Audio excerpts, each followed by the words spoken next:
Hey there, I'm Tatiana Mejia, passionate traveler and about cooking, and I found a way to blend my two greatest loves by creating the first gastronomic tourism agency in Latin America. Welcome to Bites and Sides, where we travel by eating and eat by traveling. In this space, I'll take you on a journey to discover gastronomic tourism, a one of a kind way to explore the world through its flavors, traditions, and local communities.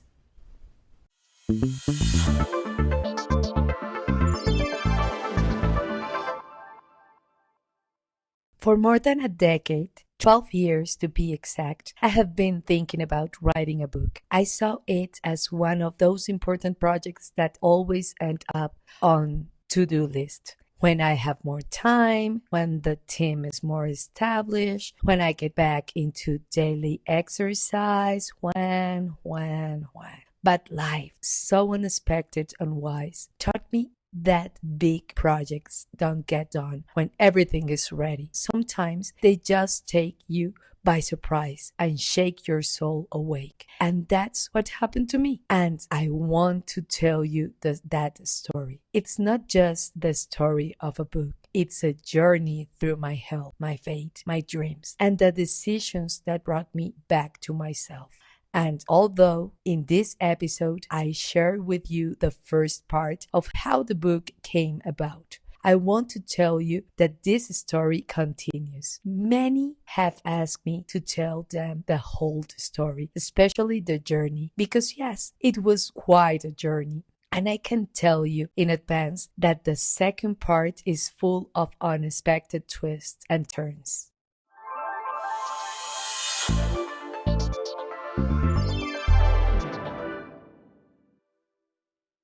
In 2022, I traveled to Chicago to celebrate my birthday. It was a short trip, the kind that seems to leave no mark. But something curious happened there. They stamped my passport.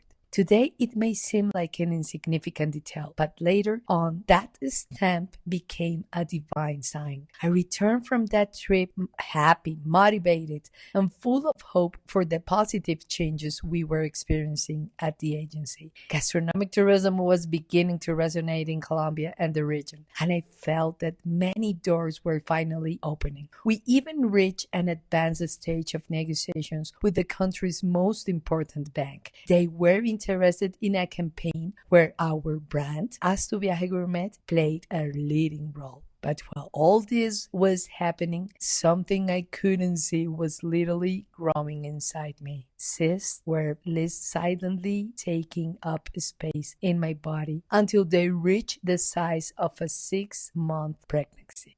I didn't stop to listen to my body. What a big mistake. I was too focused on securing that key meeting with the bank, on consolidating years of work, on providing that it is possible to make a living from impactful gastronomic tourism, until everything collapsed. I had an emergency surgery, and when I came out, my assistant said to me, Tatiana, the meeting with the bank is scheduled. Do you want us to cancel it for your health?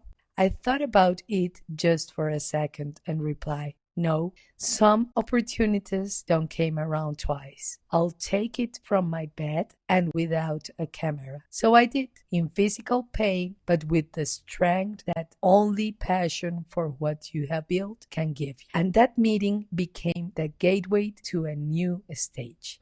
The bank wanted to work with us, but we had to pass a last filter. Approval from the company that managed its tourism model. Who were they? None other than the unicorn of tourism in Latin America.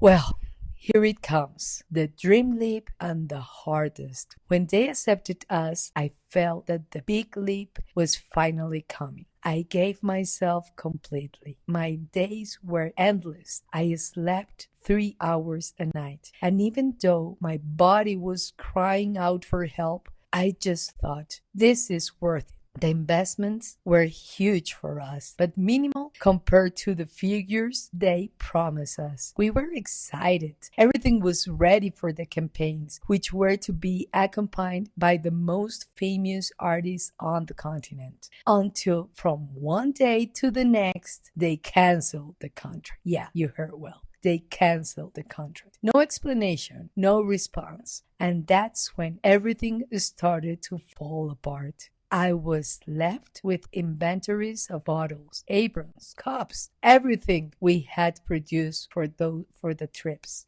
My house became a warehouse of failure. I had to lay off half the team, use all my savings, and go into debt to pay our suppliers. But beyond the money, what hurt me the most was feeling that I had failed many people, many communities that trust my word. I felt responsible, frustrated, devastated. I fell into a deep sadness. One afternoon, I sat on the corner of my bed, crossed my arms, and asked myself a question that hurt. What do people do in their free time? Yeah, I did to me that question, and I didn't know how to answer. It was a slow, painful, and necessary process. I had to relearn how to sleep, how to eat mindfully, how to slow down. And it was there, in the silence of my days, that I understood. My body is my greatest asset. Without it, I can't build anything. Without physical, emotional, and spiritual health, there is no tourism, no agency, no purpose, only exhaustion. So I began the journey back to myself. I signed up for aqua yoga classes. I got certified as a barista. I went back to the gym. I changed my diet, reduced inflammation. I started creating healthy recipes that I liked as much as the ultra-processed food that used to calm me down. Nowadays, I sleep 8 hours. Fasted consciously to hear my gut, and eat protein for breakfast instead of anxiety. I went back to reading, watching movies, spending time with my people, laughing more, praying more, living more. And with that new energy, I went back to my to-do list. And on it was the book. The book wasn't easy to write because it wasn't about food. It wasn't about recipes. It wasn't about travel. It wasn't even about life purpose. It was all of those things together because that's who I am. I knocked on many publishers' doors and they all told me the same thing. Tatiana, define yourself. This can't be sold like this. They repeated it to me so many times that I decided to go independent. I went with Amazon. There, I also had setbacks. The first editor stole all my money without delivering a single page. It happened twice. The second only did part of the job. That's when I felt the project was stalling. Until Eric Linares appeared. Although he isn't a publishing professional, he joined in with all his will, respect, and desire to help me move forward. And that's how it was. Thank you, Eric. Well, writing it was like traveling inward. I remember my childhood, my relationship with food as a refuge, the obesity I experienced for years, the pain I hid in my body to avoid being hurt again. But I also saw how that purpose I was born with, to merge gastronomy, tourism, and healing, was always there, even when no one understood it, even when they told me it didn't exist. In Colombia, talking about gastronomic tourism more than 20 years ago was like speaking another language. And if you were also a young woman, they listened to you even less. But I kept going against all odds. When I was writing the second chapter, I had doubts. What if the people at the Gourmand Awards don't like this? Yeah. I was thinking that my book should be on the Gourmand Awards. But I decided to write to Edward Cantrell, its founder. He kindly replied, "Of course, I like to read it. Send it to me when you finish." I did, and then silence. Oh God. Maybe he think same as the publishers. Until a month later, I received a notification. My book was a finalist, the only one on the continent in its category. The ceremony in Riyadh, Saudi Arabia. Oh God, my first reaction, fear. Me? Alone? Arab culture? A 30-hour trip? And what about the money? Later, I will understand that it wasn't 30. It will end up being 52 hours on the road. But I'll tell you about that in the second part of this story. But something told me I had to try. I started looking for options, knock on doors, contact brands, airlines, banks, and nothing. Until one night I woke up with a thought. Check the official website of Saudi Arabia. I did it.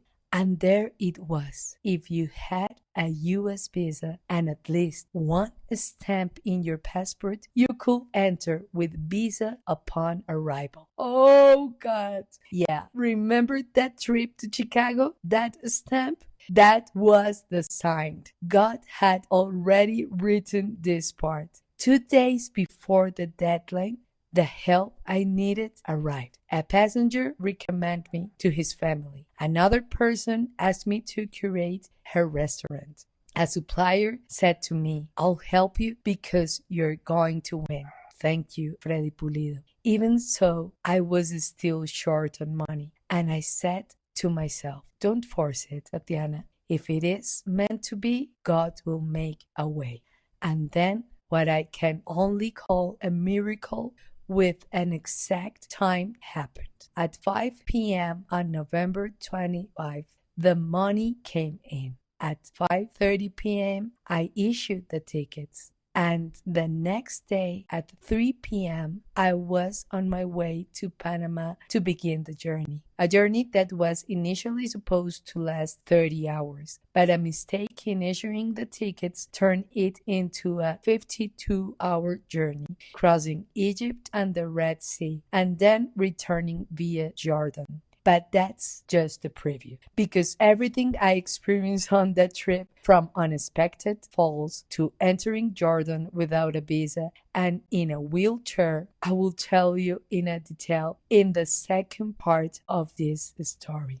The important thing is this: I made it. After 52 hours with itinerary mistakes, road changes, no visa, and even an angel in the form of an Arab police officer who guided me when I couldn't understand the signs. God took care of me at all times. When you stop controlling, everything flows. I had no hotel reservation, no transportation, but everything worked out, as if someone else had already organized it for me. And remember, I am a travel agent. And that's when I understood I didn't need more control. I needed more faith. This book found me, not the other way around. It taught me that dreams that come from the soul can't be rushed or forced. They must be honored. They must be lived. And they must be written when the soul is ready to tell them.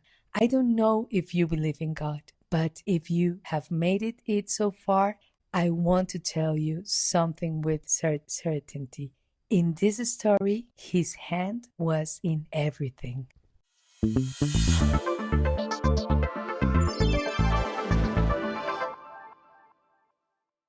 This was the real process behind my book. A book that was not planned from a strategic perspective, but rather out of necessity. It was born between forced breaks, difficult decisions, good days, and not so good days. A book written without a formula, without a publisher, without a category, but with a great deal of truth. With cooking, with body, with community, and with soul. Today, that book, El Viaje, Sabores que nos guían hacia el alma, and The Journey, Flavors that Guide Us to the Soul, is the winner of the 2025 Gourmand Awards, representing South America. Now, my book is one of the best in the world from the Gourmand Awards. And yes, of course, I am proud. But beyond the award, for me, it's a reminder of something deeper. That when you write, cook, or work from the soul, even if it doesn't fit, even if no one understands it at first, even if they tell you that it won't sell, it will still find its place. Sometimes you think you need to have everything under control to move forward. But this process taught me that the important thing is not to have everything figured out, but to decide to keep going, even when you don't have all your strength. And if you're listening to this with an idea on hold, with a project you have been putting off, with a story you haven't dared to tell, I want to say something to you with great affection and totally honesty. Don't wait for everything to be perfect. You don't need to have the ideal condition. Sometimes the perfect moment is simple when you decided to start. If this episode moved you, resonate with you, or remind you of something you have been putting off for later, when, share it with someone else who needs it. Leave a comment, write to me, tell me what story you're cooking up. I'd love to hear from you and continue growing together from the place where important things are truly born from within. And if you want to hear the second part, the whole journey, the falls, the miracles, and the experience in the mosque that changed my view on the Arab world, and yeah, maybe you're saying, your voice is quite different. Yeah, I'm a phonic, and it's also because of the trip. But well, I'll see you in the next episode. Thank you for being here, for listening to me, and for being part of this community that believes that tourism, cuisine, and stories, when done with respect, can transform lives. See you in the next episode.